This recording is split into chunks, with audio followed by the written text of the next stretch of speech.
As the sun dipped below the horizon, casting a warm, golden hue over the village, the bustling streets began to slow. The day's end brought a familiar routine, but a voice suddenly pierced through the fading light.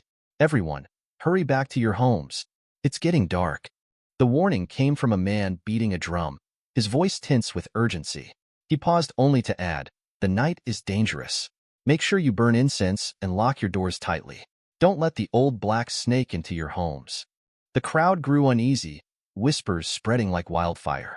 The man continued, his tone grim. 2 days ago, the black snake devoured 2 men at the mountain temple, one of them a Taoist. Fear rippled through the villagers. Although the snake hadn't attacked anyone from the village recently, chickens and ducks had been vanishing. No one wanted to risk losing anything more. Quickly, people gathered their belongings, ready to retreat. Meanwhile, just outside the village, at the base of the mountain temple, a father and his young son were busy collecting herbs. The boy glanced at his father and asked, "Can we bring our chickens inside when we get back? I don't want the black snake to eat them." His father nodded, thinking of how much they'd already lost. "We'll bring them in right away. Can't afford to lose any more." With their baskets full, the pair hoisted them onto their shoulders and began their journey back to the village. But as they left, unseen within the shadows of the mountain temple, someone, or rather, something, was listening. The old black snake, coiled around the ancient statue inside the temple. The black snake's cold, gleaming eyes followed the retreating figures. It had heard everything the villagers were saying, and something stirred within it. "They must be talking about me," it thought. But why were they calling it old and scary? As it slithered around the temple's walls and pillars, memories began to surface. The 2 men the villagers mentioned, they had been eaten by the snake. It remembered well. 2 days ago, it had watched from the shadows as a man, terrified and desperate, had rushed into the temple, calling for help. Behind him, a Taoist priest chased after him, fury in his eyes. The snake hadn't understood their words at the time, but it had observed enough to sense the danger. The priest had been cultivating the man as some sort of resource, a human pellet meant to enhance his own power. But the man had escaped, having consumed precious herbs, and the priest couldn't allow him to get away. As the man reached the temple's altar, he collapsed before the statue, his hands trembling as he prayed for salvation. His cries filled the silent temple. The snake, unable to comprehend the language, only saw the man's anguish. It had sensed his suffering and, in an odd way, felt pity for him. Wanting to offer him peace, the black snake did what it thought was merciful. It swallowed him whole. Some time after the black snake had devoured the man, another figure entered the temple. This time, it was an older Taoist, his eyes scanning the shadows. He had witnessed the man being swallowed by the snake and was furious. "I've cultivated him for 10 years. Spit him out at once." The snake, now coiled lazily around the statue, blinked at the Taoist, puzzled. It couldn't understand why this man was shouting. Is he in pain too? The snake wondered. Perhaps he, too, needs peace. And just like before, the black snake made a swift decision. With a fluid motion, it lunged forward and swallowed the Taoist whole, thinking it was doing the right thing, reuniting both master and disciple in a final, peaceful embrace. At the time, the snake didn't dwell much on its actions. It wasn't driven by malice but by instinct, a desire to ease what it saw as suffering. But as it digested its meal, something changed. The world around the snake seemed to sharpen, to come into focus. A rush of energy surged through it, and for the first time, the snake felt aware. It had developed a demonic core, and with it came intelligence. The black snake now saw the world in a new light, full of danger, complexity, and mystery. Memories began flooding back. One stood out clearly, a time when it had been hunted by humans, men in black robes. The snake had narrowly escaped, its heart pounding in fear, but at the time, it hadn't understood who they were or why they were chasing it. Now, with its newfound intelligence, it realized they were from a snake-catching sect. It also recalled witnessing these same hunters capturing and killing a massive flower python. Humans were dangerous and cultivators. Those who practiced mystical arts were even more terrifying. With this new awareness, the black snake came to understand the power structure of the human world. Cultivators could increase their strength through training, ascending through stages like chi refining, foundation establishment, core formation, and eventually the nascent soul stage, where they could manipulate the very forces of heaven and earth. The snake realized how fortunate it had been to survive those earlier encounters, Mere luck had saved it from the snake catchers. Now, fully aware of the threat humans posed, the snake resolved to avoid them whenever possible. Killing humans, it decided, was far too risky. Instead, it turned to easier prey, chickens and ducks from the nearby villages. For a while, this strategy worked. The poultry kept it fed, and the villagers were none the wiser. But recently, even that wasn't enough. The snake's stomach growled, empty despite the chickens it had stolen. It was getting harder to sneak into the village unnoticed, and the meager poultry wasn't satisfying anymore. As it slithered around the temple, the snake thought of its options. It needed more food, something larger and more filling. Then it remembered a conversation it had overheard earlier. A villager had mentioned a wealthy family in Chenjia town raising pigs. Pigs. The thought excited the snake. That should do the trick, it mused. Without wasting any time, it decided to head toward the town. As the snake prepared to leave the temple, something caught its eye. Its gaze settled on a painting that had been etched into the temple's walls, depicting a legendary tale of love and fate. The black snake stared at it for a moment and remembered something. Humans often gave themselves names, symbols of their identity and purpose. It glanced back at the story painted on the wall, the tale of Su Xian, a human who had fallen in love with a snake spirit. The villagers kept calling him Old Black Snake. But now, the snake felt it was time to give itself a proper name, something meaningful. After a moment of thought, it made its decision. The black snake would call itself Su Hei. With that, Su Hei slithered into the gathering dusk, heading toward Chenjia town. Night had fallen in Chenjia town. The village was quiet, its inhabitants resting behind closed doors, unaware of the danger lurking nearby. Su Hei slithered silently through the village, his gaze sharp as he scanned his surroundings. After carefully inspecting the area, his eyes landed on his prize, the pig's den. The sight of the plump pigs, unaware of his presence, made Su Hei's mouth water. He raised his head, checking for any sign of humans. All was still. With no one around, Su Hei wasted no time. He opened his jaws and swallowed the first pig in a single gulp. Suddenly, one of the pigs squealed, startled by the presence of the giant snake. It dashed away, squeaking in fear. Su Hei tensed. He couldn't afford to make noise and risk waking the humans. Fixing his gaze on the fleeing pig, he lunged forward and devoured it before it could alert anyone. Satisfied but cautious, Su Hei continued his feast, gulping down several more pigs. With his belly now full, he let out a soft burp and glanced at his bulging body. Did I eat too much?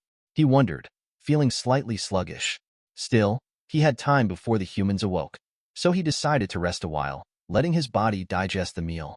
An hour passed in the quiet of the night, the only sound the soft rustling of leaves and the occasional grunt from the remaining pigs. Su Hei, nestled comfortably in the pig den, felt at ease. But his peace was short-lived. Suddenly, voices broke the silence. Su Hei's body tensed, and his eyes snapped open. He slithered up the wooden pillar of the den, hiding himself in the shadows of the roof beams. Below, he saw several figures approaching the pig den. Two men, both wearing grim expressions, carried a lifeless body. One of them, dressed in brown robes, tossed the corpse into the den. Chen Fan has stopped breathing, he muttered.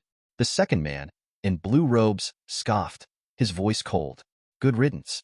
He was worthless. Better that he's dead. The two men glanced around the den briefly. The man in brown furrowed his brow, noticing the pigs seemed fewer than before, but he shrugged it off. Without a second thought, they turned and left, disappearing into the night. As the men left, Su Hei lowered his head from his hiding spot, peeking down at the body that had been thrown in. He knew enough about human customs to recognize that death often brought misfortune. Feeling uneasy, he decided it might be time to leave. But just as he prepared to move, something strange happened. The corpse's eyes shot open. Su Hei's entire body trembled. The dead man slowly sat up, his movements deliberate. A zombie? Su Hei thought, fear creeping into his mind. He watched closely as the man, Chen Fan, rose to his knees, wiping the blood from his face. Then, to Su Hei's shock, the man started laughing, loudly and maniacally. Suddenly, a burst of spiritual energy erupted from Chen Fan's body, swirling around him like a storm. Su Hei's instinct screamed at him to flee, but he stayed frozen, mesmerized by the scene unfolding before him. This wasn't the Chen Fan who had just died. An immortal soul had taken over the body, and this new Chen Fan radiated power. The immortal's eyes glowed with intensity as he delved into the original Chen Fan's memories, uncovering the tragic life he had led. Betrayed, broken, and ridiculed, Chun Fan had lived a life of misery, his engagement ruined and his dantian, a vital source of power, destroyed. As the immortal soul processed these memories, his eyes blazed with fury. He clenched his fists, his voice low but filled with conviction. Since I have taken over this body, I will avenge its former owner. I will not spare a single person who wronged him. They will all pay. Suhei, still hidden above, watched in disbelief. Who was he talking to? He wondered. Chun Fan slowly stood up, inspecting the damaged state of his newly claimed body. The injuries were severe. If the immortal soul hadn't taken over, Chun Fan would already be dead. His tattered body barely held together, but the immortal had no intention of letting it go to waste. Meanwhile, Suhei, still hiding in the rafters, watched uneasily. His instincts told him to leave, and just as he began to retreat, Chun Fan glanced upward, locking eyes with the snake. Suhei froze, terror surging through him. I've been spotted. Panic gripped the snake. He had heard Chun Fan speak of being an immortal. What if he's part of the snake-catching sect? Suhei's mind raced. If he's a snake catcher, I'm dead for sure. I have to act fast. Chun Fan, however, barely gave the snake a second thought. To him, Suhei was merely a low-level spirit beast, not worth his attention. He sat down on the floor in a lotus stance, focusing on healing his battered body. A mere snake, he muttered under his breath. I can scare it off with a bit of spiritual energy if need be. As Chun Fan began his meditation, yellow spiritual energy started to gather around him, swirling faster and faster. Suddenly, the energy exploded outward, forming a majestic dragon that roared as it spiraled above him. From the dragon's form emerged a cauldron, engraved with the images of countless beasts. Chun Fan's eyes lit up with a gleam of recognition. Laughing, he marveled at his luck. The demon god cauldron. I didn't know it would reincarnate with me. This supreme treasure of the demon race had followed him into this new life, and with it, his ambition soared. He was unstoppable. But up above, Suhei was watching the spectacle unfold in horror. To him, the swirling energy, the dragon, and the mysterious cauldron could mean only one thing. This guy is casting a spell to capture me. His scales began to sweat as fear took hold. He's going to kill me. He's going to roast me and use my skin. And what if he demands compensation for all the pigs I ate? His mind spun, imagining all the terrible fates that awaited him. He had to act, and fast. Down below, Chun Fan, still immersed in his meditation, raised his hand, muttering a mantra under his breath. A sinister smile curled on his lips as his mind filled with grand visions of conquest. Now that I'm reborn, I will take this world for myself. But just as Chun Fan became lost in his thoughts, Suhei's fear reached its peak. The snake launched himself from his hiding spot, charging at Chun Fan from behind, his jaw stretched wide open. In one massive, desperate bite, Suhei swallowed Chun Fan whole, his enormous body crashing through the pig den and sending the structure crumbling to the ground. Without pausing to consider what he'd just done, Suhei turned and bolted out of the village, his body pulsing with adrenaline and terror. He had no idea what sort of wrath Chun Fan might unleash from inside him, or if he could survive it, but one thing was clear. He needed to get as far away as possible and fast. Inside Suhei's belly, Chun Fan was stuck, his body drenched in the snake's digestive fluids. Fury filled his veins as he realized the insult. A lowly spirit beast had dared to devour him. I gave it a chance to flee, Chun Fan muttered through clenched teeth, but it asked for death. Summoning his strength, Chun Fan clenched his fist and unleashed a powerful punch from within. The blow struck Suhei's insides like thunder, causing the snake to let out a piercing screech. Blood spewed from Suhei's mouth, and his belly rippled with the force of Chun Fan's attacks. Suhei, writhing in pain, suddenly realized with horror that Chun Fan was still alive inside him. Worse yet, the immortal was casting spells, slowly tearing apart his body from within. Desperately, Suhei tried to shake the invader out, but Chun Fan continued his relentless assault, widening the gap inside the snake's belly. After a fierce struggle, Chun Fan finally made his way to Suhei's demonic core, buried deep within the snake's body. Suhei's trembling grew more violent as Chun Fan's hand neared the core, his fear reaching its peak. With a cold, focused gaze, Chun Fan raised his hand toward the purple core, pouring his spiritual energy into it. Cracks began to form on the surface, and Suhei's eyes widened in terror. As the spiritual energy from the core started leaking, Chun Fan greedily absorbed it, draining the snake's life force. The cracks deepened, until with one final surge, the core shattered. Suhei screamed in agony, his body thrashing wildly as blood poured from his mouth. The damage was catastrophic. His body began to tear itself apart from the inside, and in his frantic struggle, a tree branch pierced his skull. In that moment, the light faded from Suhei's eyes. As he collapsed to the ground, his thoughts raced in disbelief. Why must I die like this? I gained intelligence, formed a demonic core, but regret filled his heart and tears welled in his eyes. He cursed his decision to come to the village, then slipped into unconsciousness. Inside the snake's ruined body, Chen Fan, now severely drained of spiritual energy, began to devour Suhei's flesh, desperate to replenish his strength. The black snake's meat, rich with spiritual power, was exactly what he needed. As he consumed more of it, a sudden surge of energy erupted beneath his feet. The demon god cauldron, linked to Chun Fan's divine consciousness, appeared on its own. Chun Fan extended his hand toward the cauldron, attempting to retrieve it. But before he could, the cauldron unleashed an enormous burst of energy, heading straight for Suhei's shattered core. Blinded by the light, Chun Fan shielded his eyes as the cauldron began to absorb the fragments of the core. Golden energy began to radiate from the cauldron, and to Chun Fan's shock, it coalesced into a massive spiritual dragon. The dragon's eyes opened, brimming with an intense power. Confusion filled Chun Fan's mind. The demon god cauldron. Why is it helping Suhei? He muttered in disbelief. Could it be that Suhei was no ordinary spirit beast? Before Chun Fan could comprehend the situation, the spiritual dragon roared, releasing an overwhelming surge of energy. Chun Fan's body convulsed in agony as the energy enveloped him, tearing him apart. His screams echoed as his form began to disintegrate under the golden light. Outside, Suhei's lifeless body glowed with the same golden energy, pouring out from his mouth, eyes, and wounds. The village remained eerily silent as the snake's enormous form started to break down into dust. Chun Fan's body was consumed entirely by the spiritual energy, disappearing into the ether. Hours passed. As the sun rose, its light illuminated the scene. Both Chun Fan and Suhei had vanished, their remains scattered like ashes. But something remarkable happened in the aftermath. From the disintegrated remnants of Suhei's body, a small snake began to take shape. Suhei, reborn, lay unconscious. His tiny body, now a fraction of his former size, was still and weak, tears glistening in his eyes. Yet, in the reflection of his tear-filled gaze, the shadow of the golden dragon that had devoured Chun Fan flickered, hinting at a new beginning that neither Suhei nor the world could have anticipated. One of the pigs, seemingly brave, lunged forward and bit down on Suhei's tail, which had grown longer and stronger after consuming the demon god cauldron. Annoyed by the persistent nipping, Suhei gently raised his tail, slowly tightening it around the pig's neck. "Let go," he growled. The pig squealed in panic, scurrying off as soon as Suhei loosened his grip. "Foolish pig, I'll devour all of you soon enough," Suhei declared, his eyes gleaming with hunger.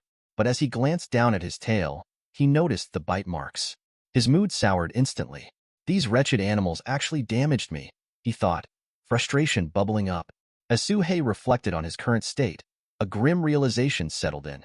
His demon core, an essential element for any demon's cultivation, had been destroyed, shattered by the immortal Chun Fan.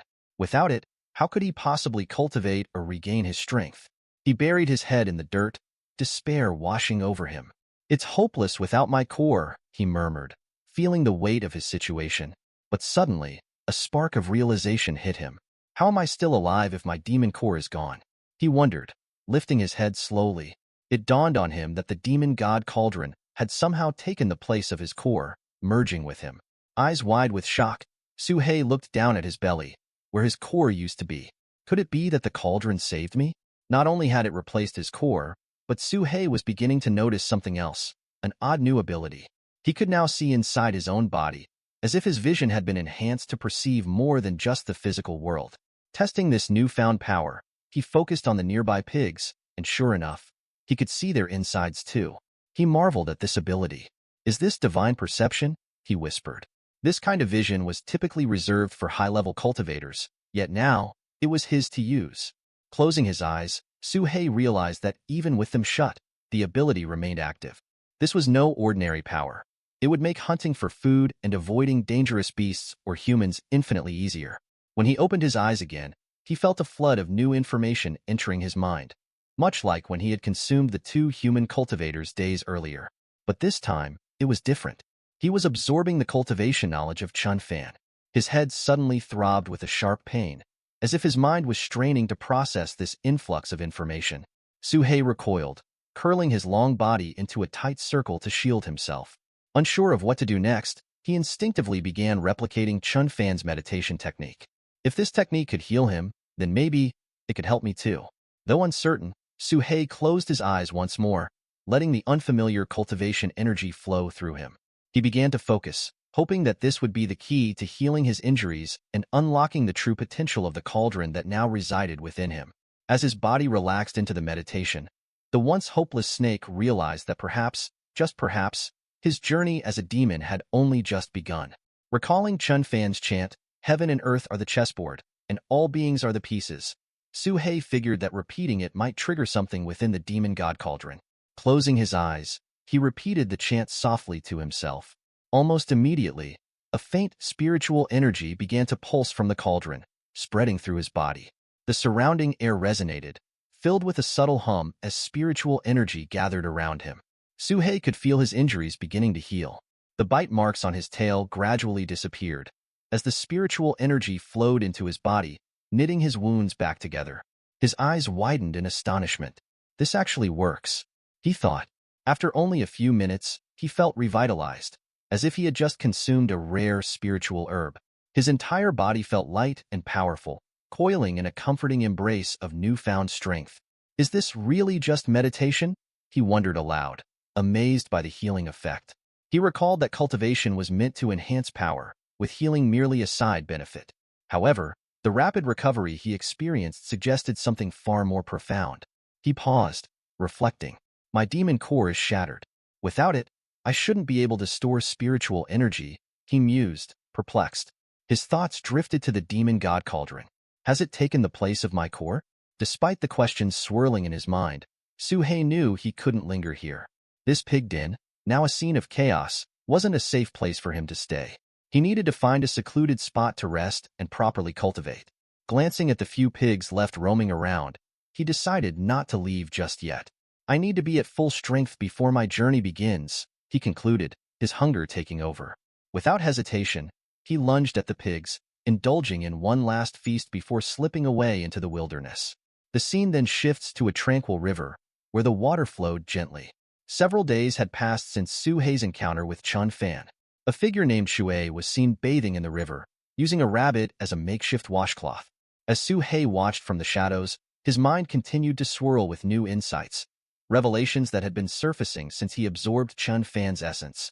These insights were becoming more intense and frequent, filling him with knowledge of cultivation that he had never imagined before. One morning, after days of quiet contemplation, everything clicked into place. Suhei finally comprehended what humans called the cultivation system. He realized that demons like him also followed a similar path of cultivation, mirroring the stages that human cultivators advanced through. For humans, it was the chi refining stage, foundation establishment, core formation, and nascent soul. For demon beasts like him, it was the spiritual stage, the establishment stage, core formation, and the powerful nascent soul stage. Suhei, now residing at the peak of the first spiritual stage, equivalent to the peak of the human chi refining stage, dreamed of legendary spirit beasts capable of splitting heaven and earth. These grand visions ignited a deep yearning within him. He longed to become such a beast, to break free from his haunted past and live a life unbound. Cultivation was the only path forward, and Suhei resolved to fully embrace it. Depicted within a secluded cave, Suhei sat coiled with spiritual energy radiating from his small frame. As he chanted Chun Fan's mantra, "Heaven and earth are the chessboard, and all beings are the pieces," he could feel the energy flowing through him. After several days of practicing the mysterious arts, he realized its potential went far beyond healing. The energy was enhancing his physique, purifying his meridians, and even facilitating the shedding of his old skin. With a swift strike of his tail, Suhei cracked the cave wall, testing his newfound strength. A week has passed, he muttered to himself, marveling at his transformation. His horns had grown longer, his scales had thickened, and his appearance had become more majestic and fearsome. Yet, a lingering frustration gnawed at him. Why have I shrunk? He wondered in disbelief. After shedding his skin, he expected to grow larger, but instead, his body had diminished from 30 centimeters to a mere 6 centimeters. As if mocking his plight, a bird landed beside him, chirping obliviously. Suhei's eyes narrowed. How dare it mock me? With a lightning-fast flick of his tail, he struck the bird down, killing it instantly. As he devoured the bird, he noticed something peculiar. Despite his reduced size, his speed, power, and flexibility had drastically improved. His body could stretch and contract far more than before, and he realized that with this agility, he could take down much larger prey. The demon god cauldron must have become my new core, he thought confidently, sensing spiritual energy accumulating within it. He could feel a breakthrough approaching, his body primed for the next stage of cultivation. But there was a problem. He was consuming energy too quickly. Though Qinfan's arts allowed him to absorb spiritual energy from the environment, it wasn't enough for cultivation. He needed resources, something more substantial, to make meaningful progress. Stepping out of the cave, Suhei's sharp gaze scanned the landscape. In the distance, he spotted a wild boar munching on watermelons in a nearby field. Suhei noted the size and strength of the wild boar. Although large and potentially dangerous, he now stood at the peak of the first spiritual stage, well beyond the boar in both strength and intelligence. Confident in his ability to overpower it, Suhei slithered stealthily, gathering small rocks in his tail and mouth as makeshift weapons. The wild boar, still gorging on watermelons, remained blissfully unaware of the black snake creeping up behind it. As Suhei closed in, his movements were suddenly arrested. The rocks fell from his mouth as his eyes locked onto the boar. To his shock, it had turned to face him, its eyes burning with rage. The wild boar's body was radiating spiritual energy far beyond that of a normal animal. This was no ordinary boar. Suhei attempted to play it cool, trying to convince the beast to resume its feast, but the wild boar unleashed a deafening roar and charged straight at him. Suhei fled, his mind racing. Why is this boar so powerful? He thought. He had underestimated it, assuming it would be an easy kill. Now cornered, Suhei realized he had no choice but to fight. Gathering his rocks again, he hurled them with tremendous force. His aim was precise, and the rocks slammed into the boar with speed and power, instantly obliterating its massive frame. The boar collapsed in a heap, its body in ruins. Suhei stared in disbelief at the fallen creature. Did I really defeat it in a single strike? He wondered, still unsure of his newfound strength. But suspicion crept in. Wild boars were known for their cunning, and he couldn't shake the feeling that this might be a trap, that the beast could be playing dead. Not taking any chances, Suhei threw more rocks at the seemingly lifeless body until he was absolutely sure. Finally, he exhaled in relief. The boar was dead, but the encounter had been far too close for comfort. Remembering his earlier mistake at the pig den, Suhei decided to dismember the wild boar, separating its head and limbs from its torso to ensure it couldn't recover. Only then did he begin to feast on the boar's flesh. As he tore into the meat, Suhei noted the firmer texture compared to that of pigs, as well as its unique flavor. But something was off. He suddenly spat out a mouthful, bewildered by the strange, bitter taste. This wasn't ordinary wild boar meat. It was infused with a dark, violent energy. That's when the realization hit him. This is no ordinary wild boar. It's a pig demon. The creature had a demon core, just like him. Suhei's eyes widened as he remembered the dangers of demon cores. Wrought demon cores were filled with chaotic spiritual energy. Consuming one directly could cause his body to explode from the inside out. Death was certain for anyone foolish enough to attempt it. Suhei stared at the core he had nearly eaten, his body trembling slightly at the close call. To properly absorb a demon core, it needed to be refined into a pill, a process he knew nothing about. What now? He pondered, realizing that possessing the core was both a blessing and a curse. Without the knowledge to refine it, he was at a standstill. Suhei paused, a thought crossing his mind as he reflected on the nature of beasts in the wild. Predators like tigers devour their prey whole, including their demon cores. If consuming a raw demonic core was so dangerous, wouldn't they have exploded long ago? He pondered the idea, realizing that his current understanding came from humans. But humans and beasts were fundamentally different. Perhaps he, a spirit beast, could absorb the core without the same risk. His expression brightened as the thought took hold. Maybe I don't need to refine it like humans do. He opened his mouth wide, staring at the pig demon's core. It was large, too large for his small, 6-centimeter body, but his mind was made up. Suhei struggled as he forced the core down, his jaws stretching unnaturally wide until, with one final gulp, he managed to swallow it. Suddenly, a brilliant light emanated from his belly, and he felt an intense heat building up inside him. It's getting hot, he exclaimed, writhing as the demon god cauldron within him began rapidly absorbing the demonic core. Waves of spiritual energy surged through his body, overwhelming him. His eyes widened as he felt the breakthrough, his spiritual energy skyrocketing as he ascended to the second spiritual stage. Suhei's body began to change, his black scales hardening and becoming covered with small spikes. He stared in amazement as two of his scales gleamed gold. "I've done it," he whispered in disbelief. "I've broken through." Curious about his new strength, Suhei turned to a nearby rock and struck it with his tail. The rock shattered effortlessly beneath his blow, the power of his iron-like scales undeniable.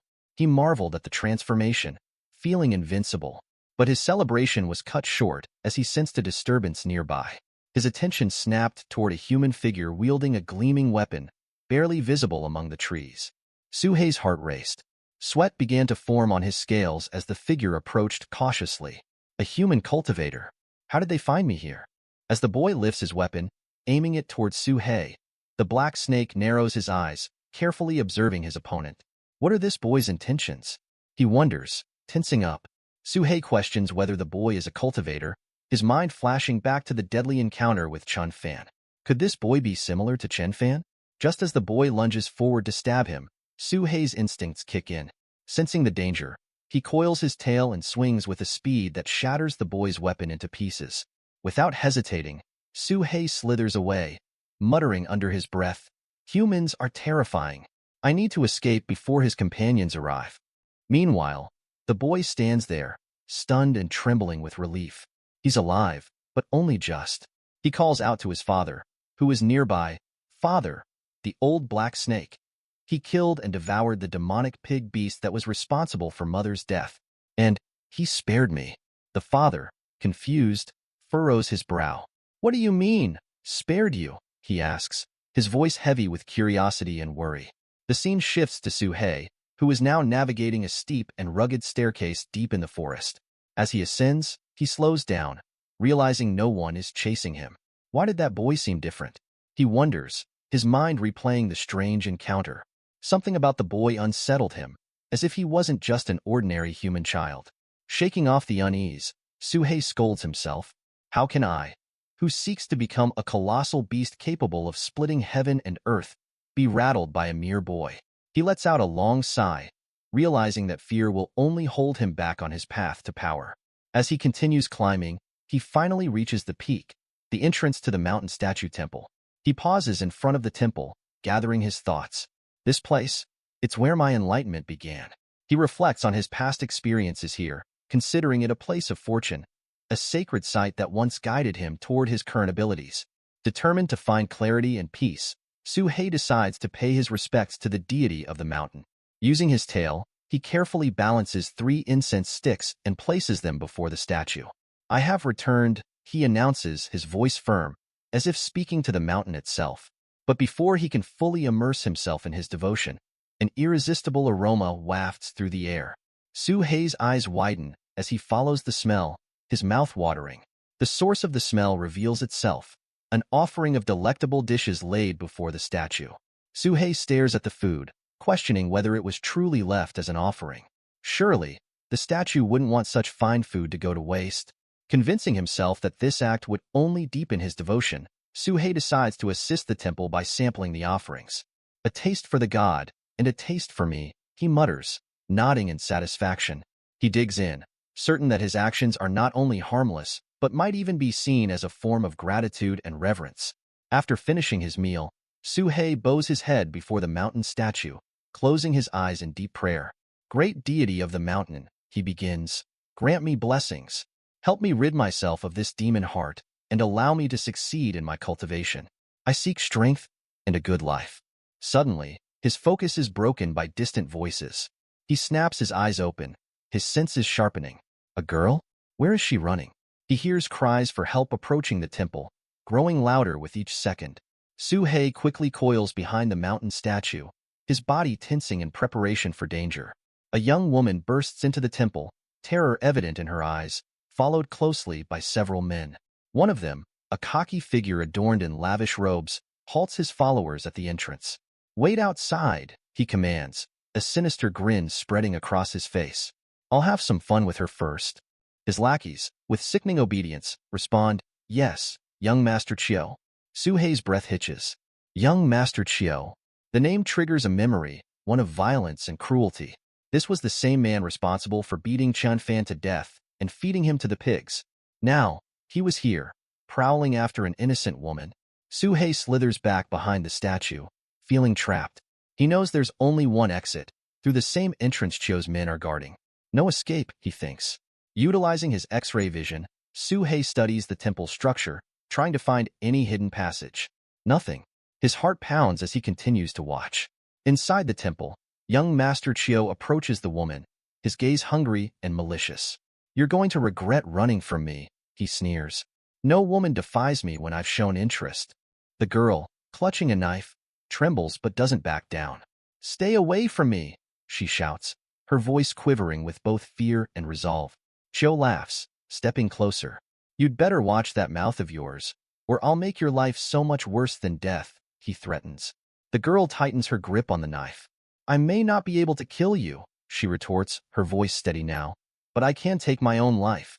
I'll never let you touch me." Suhei watches from the shadows, his mind racing. Is this what humans call heat? He struggles to understand the peculiarities of human behavior. Why do they feel such urges at random? At least I only experience it in the spring. Meanwhile, Chiu's expression turns dark, his anger boiling over. He pulls a blade of his own and points it at her. "You'd really kill yourself, huh? Just for the sake of threatening me?" His voice drops to a sinister whisper. "I think not. I'll violate you first, and then you can die." As young Master Chiu arrogantly confronts the woman, she glares at him with fury. "You forced me to break my engagement. You murdered my fiancé, Chen Fan," she accuses, her voice laced with hatred. She vows that even in death, she will haunt him as a vengeful ghost. Her words hang heavy in the air. Meanwhile, Suhei, still hidden behind the mountain statue, is only half paying attention. He continues nibbling on the statue's offerings, misinterpreting the situation. To him, it seems like a petty human quarrel. If it's not about food, he thinks, then resorting to violence is unnecessary. He lazily contemplates that perhaps the mountain statue should bless them both so they can depart, leaving him to his prayers in peace. Suddenly, with a loud crack, one of the mountain god's stone hands breaks off and crashes to the ground. The sound reverberates through the temple, causing both young Master Chiu and the woman to freeze, turning their attention toward the statue. Eyes wide, they realize someone is hiding behind it. Young Master Chiu steps forward, his voice laced with suspicion. "Who's behind the statue? Show yourself." At the same moment, the woman rushes toward the statue, overwhelmed by a desperate hope. Kneeling, she prays fervently, believing the mountain god has come to life to save her. As she begs for salvation, Suhei emerges from behind the statue. His serpentine form, covered in sleek black scales, reveals itself to the shocked woman. Her eyes widen in horror. "A spirit beast!" she screams, scrambling back in fear. Confused, young Master Chiu steps forward, still unsure of what's happening. "Where is this spirit beast?" he asks, turning toward her. In her panic, the woman stumbles, and her body collides with young Master Chiu's outstretched knife. He gasps, eyes widening in horror as blood spills from her chest. The knife had pierced her by accident. "What have I done?" Chiu mutters, momentarily shaken. Hearing the commotion, the minions waiting outside rush into the temple. "What's going on?" one of them asks, his eyes darting between Chiu and the woman. Another grins lecherously. "Already had your fun, young master?" But Chiu isn't in the mood for jokes. He shouts back in panic, "There's a spirit beast in the temple." He points toward the towering statue, his face pale with fear. The minions, now on high alert, begin searching for the creature. "Where is it?" they mutter to each other. "A spirit beast?" They grip their weapons tightly, their eyes scanning the dark corners of the temple. Young Master Chiu, regaining his composure, straightens up and sneers. "You, spirit beast," he calls out mockingly. You've ruined my fun. Get out here at once. He boldly declares, I am an outer disciple of the snake-catching sect. You don't scare me. Suhei, still hidden, feels a cold sweat forming. Snake-catching sect? That's not good. His heartbeat quickens, knowing this situation has just become much more dangerous. Seeing no response from Suhei, young Master Chiyo grows impatient. Check behind the statue, he orders his minions. They nod quickly, their hands shaking as they grip their weapons tighter, edging toward the statue. Come out, spirit beast, they shout. Suhei, feeling cornered and desperate, realizes that hiding any longer would only worsen his chances of survival. With a fierce hiss, he slithers out from behind the statue, his sleek black scales glistening menacingly under the dim light of the temple. His fangs bared, his serpentine eyes lock onto the approaching men.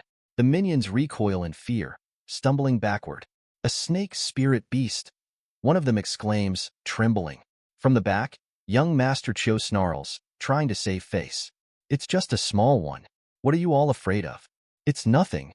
Young Master Chiyo begins to gather spiritual energy in his palm, instructing his minions to restrain Suhei as he prepares to unleash the snake-catching sect's air-splitting palm, a deadly technique that requires time to accumulate energy. Motivated by the promise of a handsome reward for slaying the snake spirit beast, the minions charge at Suhei with wild confidence.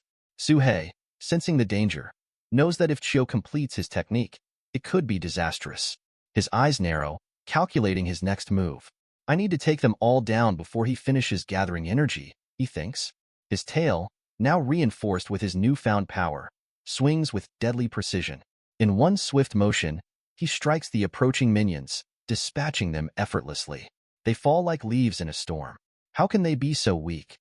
Suhei wonders, astonished at how easily they crumbled. As his thoughts race, his eyes flick to young Master Chiyo, who stands frozen, paralyzed with fear. Chiyo's confidence evaporates, and now he perceives Suhei as a terrifying presence, radiating an aura of death. In a panic, young Master Chiyo makes the only decision his fear-stricken mind can conjure. He turns and flees, abandoning his unfinished technique. I'll alert the snake-catching sect, he yells over his shoulder, his voice trembling with desperation. The sect leader will turn you into a pill. Suhei's heart races. I can't let him escape, he thinks. If the sect comes after me, I'm done for. With lightning speed, Suhei's tail shoots out, striking Chiyo with a fatal blow to the head. The young master collapses instantly, his life extinguished before he could call for help. Suhei exhales in relief. His muscles relax, and he thanks the heavens that Chiyo chose to run instead of completing his deadly spiritual gathering. However, as the adrenaline fades, a troubling thought creeps into his mind. Is this punishment for stealing the food from the mountain statue? Suhei wonders, his gaze drifting toward the towering stone figure. He can't shake the feeling that the mountain god might be displeased with him. In an attempt to appease the deity, Suhei collects the bodies of young Master Chiyo and his followers. With the prayer sticks balanced delicately in his tail, he presents the corpses as an offering. Mighty mountain god, please accept this humble tribute, Suhei mutters in prayer. Temper your wrath and forgive my earlier transgression. As he reflects on the incident, Suhei begins to consider a deeper possibility. Perhaps the mountain god is pushing me to grow stronger, he muses. If I don't accelerate my cultivation, I'll be forced to hide from enemies like the snake-catching sect for the rest of my life. His resolve hardens. Suhei begins to motivate himself, believing that the heavens have indeed bestowed a grand mission upon him. I must endure these hardships, he mutters, his voice filled with determination. Only by straining my muscles and bones, by pushing through hunger, can I transform into the powerful beast I'm meant to be. With that, Suhei slithers out of the temple, leaving behind the silent mountain statue. I'll return to my cave and focus on my cultivation, he promises, feeling a renewed sense of purpose. A week later, a radiant light emanates from Suhei's cave. Inside, Suhei sits amidst a swirl of spiritual energy, his scales gleaming with power. However, despite the glow surrounding him, frustration lingers in his heart. Even after a week of practice, I've barely filled the second layer of spiritual mist, he mutters to himself, glancing at the demon god cauldron within him, which remains only half full. He sighs, his stomach growling. These small beasts I've been consuming, they're not enough, he laments. Not only do they fail to satisfy my hunger, but they do little to aid my cultivation. I'll need stronger prey if I want to advance. Suhei muses to himself, it would be quite beneficial to come across another pig demon to consume. Even that bird-catching trap I set hasn't yielded any results lately. He sighs, trying to uplift his spirits by recalling an old saying about waiting patiently for a rabbit. Maybe the same principle applies to pigs? He wonders, but the absence of any wild pigs or demon pigs in the area gnaws at his mind. With a long sigh, Suhei contemplates his situation. Why haven't I been able to catch any substantial prey recently? His stomach rumbles, reminding him of how difficult it's been to cultivate when his hunger is barely satisfied. He then entertains a brief, odd thought. If a pig eats a melon, and I eat the pig, wouldn't it be the same as just eating the melon? Lost in his musings, Suhei suddenly halts when he overhears a conversation nearby. A young boy, walking with his burly father, mentions how the river flooded this year, causing an abundance of fish. Suhei perks up, his attention drawn to the boy and the large man with him. Could the melon field belong to them? As Suhei watches, the boy pauses and looks directly toward him, leaving the snake bewildered. How can he see me? Suhei wonders, alarmed. The boy, however, grabs a bag and rushes toward him. His father calls after him, asking where he's going, but the boy doesn't respond, focused on his task. Suhei, sensing something strange, slithers up a nearby tree to conceal himself as the boy arrives. The boy carefully places the bag at the base of the tree, then stands back, calling out, "Old black snake, these fish are for you. Come down and eat." Intrigued, Suhei descends cautiously, sniffing the air to detect any tricks. Is he trying to poison me? Suhei narrows his eyes, suspicious, but then notices the fish are still alive, wriggling. He picks up one fish with his tail and tastes it. After a brief pause, Suhei grunts, "Not bad. Actually, quite enjoyable." Encouraged, he begins to devour more fish, his suspicions easing as the taste grows on him. This boy sure has a strange way of showing gratitude. The boy returns, watching with a satisfied grin as Suhei continues his feast. The old black snake really likes fish, the boy muses aloud, seemingly delighted. Suddenly, a voice calls out to the boy from behind.